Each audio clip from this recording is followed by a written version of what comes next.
What if I told you that you could get a high refresh rate, ultra-wide gaming monitor with decent gaming performance for a low price? You'd probably think I'm crazy. And it's true, I am crazy. But what's also true is that such a monitor does exist. Meet the Viotech GNV34DB. It's 34 inches wide, it has a 1440p 8-bit VA panel, it's got a 100Hz refresh rate, and it's only $350. Now I know some of you are thinking, 100 Hz? That's for losers. Yeah, well, there is a 144Hz model for only $50 more, and apparently it has a much better panel overall, but if I reviewed that, then I wouldn't be able to use the title that I'm using for this video. Gotta get views somehow.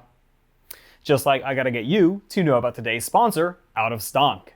Are you having trouble getting your hands on NVIDIA's RTX 3000 series or AMD's RX 6000 and Ryzen 5000 series products? Visit the Discord link in the description to join the Out of Stock Discord server, which notifies you as soon as any of the products you're looking for go in stock.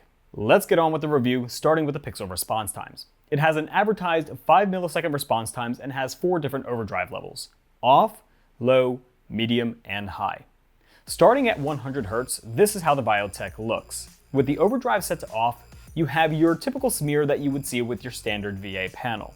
If you increase it to low, it helps decrease smear without introducing overshoot, and if you set it to medium, it does help decrease smear with the middle gray, but the dark gray still has a lot of smear and the light gray starts to have some overshoot, but not much to the point where it would be noticeable in game, if at all. If you set it to high, it decreases the gray smearing even more, but both the middle gray and light gray have overshoot, so I wouldn't recommend using it. Then on the right, we have the MSI MPG Artemis 343 CQR for comparison. A $900 34-inch 1440p ultra-wide gaming monitor that also has a VA panel, but runs at 144 Hz rather than 100 Hz. While the MSI does perform better than the Viotech with its clear alien, I wouldn't say that it's that much better simply because of that weird trail it has behind it in the middle grays and dark grays. When it comes to 60 Hz, this is what you get. It really doesn't look too bad when you compare it to a monitor that costs $900. But if you're playing a game that fluctuates from 100 FPS to 60 FPS or even lower, then I would recommend keeping the overdrive setting on low at all times, since it's better than off, but doesn't overshoot like medium or high, which is this blue trail you see behind the Ghost. Another note is that the monitor does smear, but it wasn't that bad. When I checked the MSI monitor in the last review, it did horrible on Twitter's dark blue theme. This Viotech somehow had a much better time than the MSI, which means it won't look like hot garbage when you're smooth scrolling. When it came to gaming on this monitor, it wasn't as bad as I expected it to be, given the panel and the price. Blacks are super black, making games have more depth. Input lag was very low, so I was never frustrated about the monitor hindering my gaming experience, whether I was gaming casually or competitively. The 1500 curve is a nice touch on a 34-inch wide display, though that's more of a preference, you may feel different about that. And ghosting wasn't actually that bad. Is it noticeable?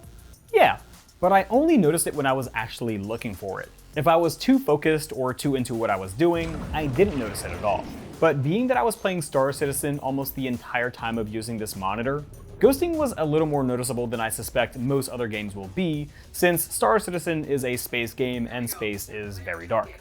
So if you're playing Star Citizen, Dead by Daylight, or any other game that usually is really dark, you'll notice the ghosting. But it's not bad and it shouldn't ruin your experience. On the flip side, because it has a VA panel, those dark areas were actually dark instead of gray, and it really transformed the game's visuals. See, I'm used to playing games with a TN or IPS panel, and while you do get less ghosting with those panel technologies, you will never be able to get the high contrast ratios that a VA panel offers unless you pay an absurd amount of money. So just like any panel type, there are benefits and negatives, and the benefits here are high contrast, with the negatives being ghosting.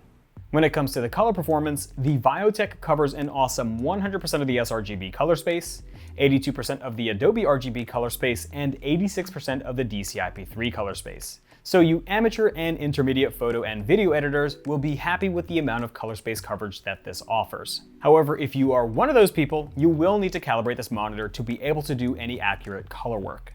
Taking a look at the color accuracy chart, colors are inaccurate, producing an average delta E of 4.84, which is totally fine for general use, media consumption, and gaming, but not for color critical work. For those that aren't familiar with what's an acceptable delta E, you don't want it to pass 5, 2 is great, and anything 1 or lower is perfect to the human eye. Basically, you just want it as close to 0 as possible. With that said, Grayscale performance was below average with a delta E of 6.1 and an average color temperature of 7200 Kelvin, which is a bit cooler than the target 6500 Kelvin. Gamma was somewhat fine. With an average gamma of 2.24, it's close to the target 2.2, but look at that massive drop off at 90%. It gets as low as 1.9, which is not good. Calibrating the display does do this display justice. The Grayscale delta E was only 1, which is perfect. The average color temperature is close to the 6500 Kelvin target, and the gamma issue is pretty much fixed. What's also fixed is the color accuracy. With an average delta E of 0.97 and a max of 1.87, colors are pretty much perfect with the exception of about 3 colors, but it still performs great since they're below 2. Uniformity was also pretty good for what I assume is a low quality panel. On 30% grays, there's not really any part of the display that's too far off from the center of the display. And while 100% white does do slightly worse, which is totally normal since you're increasing the brightness, it does as well as some higher quality panels. Backlight bleed was fine. This is how it looks when you're standing about 10 feet away, but it blends in when you're sitting right in front of the monitor, and I didn't really notice it until I did this test, so I give it a pass. Brightness was also decent. It has a maximum typical brightness of 284 nits, which is the lowest on this list, but it's still bright enough that if you're in a room full of sunlight, you shouldn't have any issues with the sun overpowering the monitor's brightness. It has a minimum brightness of 47 nits, which is pretty good, and very high contrast ratios at 2963 to 1, which as I mentioned earlier means blacks are black rather than gray like your standard IPS or TN panel. When it comes to viewing angles, they're just okay. They handle pretty well at about up to a 45-degree angle, but if you start to go too close to the edge of the monitor, whether it's the side, bottom, or top, you'll start to get a high contrast effect. If you're not looking at this monitor from an extreme angle though, this won't be an issue. If you want to try out my color profile for yourself, I'll leave a link in the video description. Just know that this was made for my particular display, so it most likely won't correct all inaccuracies with your monitor. Also, since I get this comment all the time, if you're not doing color work that requires your monitor to be accurate, then you do not need to calibrate your monitor to have a good experience. Unless you're someone who's been trained to look for inaccuracies, or you've been using a perfectly accurate monitor for a long time, you most likely won't notice any difference unless the monitor is really inaccurate. So if you're doing anything that isn't color critical work, such as general use, media consumption, or gaming, then the out-of-the-box performance will be totally fine. So that's it then. You should just go right ahead and buy this monitor, right? Slow down there, champ. There are some things that you should know about that aren't so good about this monitor. I know, right? The way I was speaking about this monitor made it seem like it was perfect. Obviously not. Did you really expect that from a $350 monitor? Anyway, issue number 1 is the black equalizer. What's a black equalizer? Let me explain, because that'll help Biotech implement at least a decent one in the future. Say you're playing a game casually.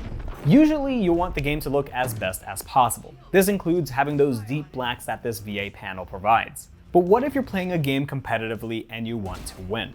Obviously you're going to want as much of an advantage as possible. What a black equalizer does is it increases the brightness of dark areas and shadows, so people that are hiding in those dark areas are much easier to see. At least that is what it's supposed to do. Nowadays, manufacturers just implement something to say that they have it, even if it sucks. I think you know where I'm going with this. To be clear, the manual says that the dynamic luminous control is supposed to strengthen the expression of grayscale. And by the name of that feature, I'm not even sure if it's a black equalizer, but based on what it does in dark areas, I can only assume it is. Let's start with Escape from Tarkov in the garage. Here's the black equalizer off, then on. That's it. You can't make it any brighter, you just have off and on, and this is what you get. So if you're frolicking basically anywhere inside the mall on the interchange map, good luck trying to see anyone before they see you, because Tarkov is quite competitive. For comparison, this is the MSI, which does much better with its 500 higher contrast ratios. Okay, fine, I get it. Tarkov is a pretty extreme test. So how about something like Rainbow Six Siege? That should hold up better, right? I don't know. Let's find out. Here's the black equalizer off, then on, then the MSI. Now, if you don't care about a black equalizer, then this is fine. This won't bother you at all. But you know what I think might bother you? its adjustability, and this is probably my biggest gripe about this monitor. There's no height, swivel, or pivot, just tilt. So if you get this monitor, I would recommend buying a monitor arm or stand that supports 75 by 75 VESA mounting, as that's what this monitor supports. It really was a pain having to look down all the time instead of having a monitor leveled with my eyes. Luckily, the rest of the monitor's design isn't as bad. The basic legs and stand are both made out of aluminum, and as regular viewers already know, I hate monitors that have legs. But you know what? I don't mind them here because they're 19 inches wide, which it is pretty wide, but they only have a depth of 9 inches, so they don't invade your usable desk space. The monitor itself is very basic. It's all plastic with some Biotech branding, red RGB or just red on the stand mount, the most afterthought headphone holder I've ever seen, which goes on the top of the stand, and an I/O cover which covers the headphone jack, DisplayPort, and 3 HDMI ports, one of which is HDMI 2.0 and 2 being HDMI 1.4. The front of the monitor is minimal as well. No crazy designs, which is totally fine. It has thin top and side bezels at 9.5mm thin, including the monitor's plastic housing, and a thin chin at about 20mm. It also has a 1500R curve, which I think is nice for something this wide. Lastly is the OSD. In short, it's pretty standard. You have 4 buttons on the bottom right of the display to navigate through the OSD. Push any of them to access the directory, then select whatever you want. We'll start with Home. Home is the full OSD. You have input source, brightness, contrast, and dynamic contrast ratio. Then you have color settings, which has your gamma, picture mode, which really would just recommend leaving on standard, color temp, low blue light, hue, and saturation.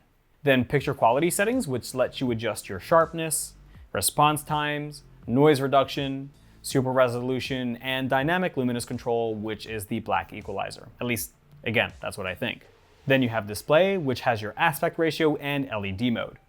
LED mode on this monitor is confusing. At first, because I saw it on the display setting, I thought it was some sort of ELMB or backlight strobing, especially since one of the options is flicker.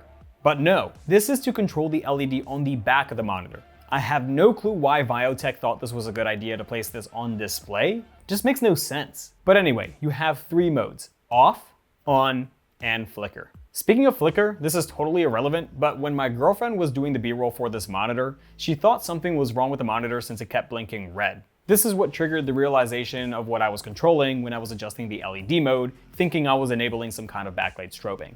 Anyway, next we have audio, which is for the headphone jack, volume and audio source, which is where you want the audio to come from, input source, which is your picture-in-picture settings, some OSD settings to tell the monitor where you want the OSD positioned and to stay up for how long, and then other, which doesn't have much.